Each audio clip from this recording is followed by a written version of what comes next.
আমাদের ক্যাম্পাসে আমরাই থাকবো, ক্যাম্পাসে পুলিশ করো, প্রশাসন জবাব চাই, ক্যাম্পাসে পুলিশ করো, প্রশাসন জবাব চাই। স্লোগানে মুখর সরকারি তিতুমির কলেজ ক্যাম্পাস। কলেজটিকে বিশ্ববিদ্যালয় করার দাবিতে মঙ্গলবার সকাল থেকে কলেজ ফটকে অবস্থান নিয়ে ক্লোজ ডাউন কর্মসূচিতে শিক্ষার্থীরা। শিক্ষার্থীদের অবস্থানকে কেন্দ্র করে কলেজের বাইরে মোতায়েন করা হয়েছে পুলিশ। এতে ক্ষুব্ধ শিক্ষার্থীরা।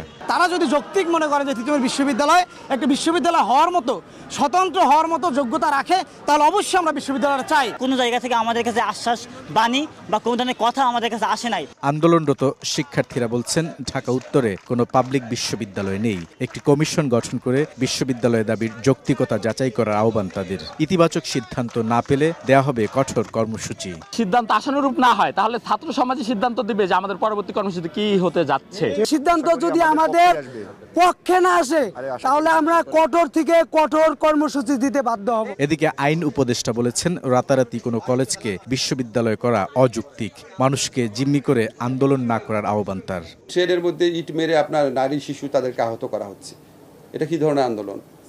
আর আপনি ওভারনাইট বলবেন একটা কলেজকে বিশ্ববিদ্যালয় বানায় দিবে, তা এইচএসসি পরীক্ষা দিব না, আমার রেজাল্ট বদলায় দিতে হবে।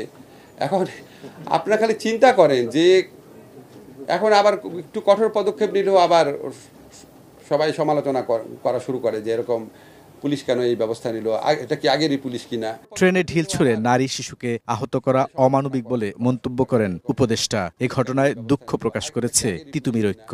এখন এটার মধ্যে ব্যালেন্স করা একটু টাফ। বুলবুল রেজা, সময় সংবাদ, ঢাকা।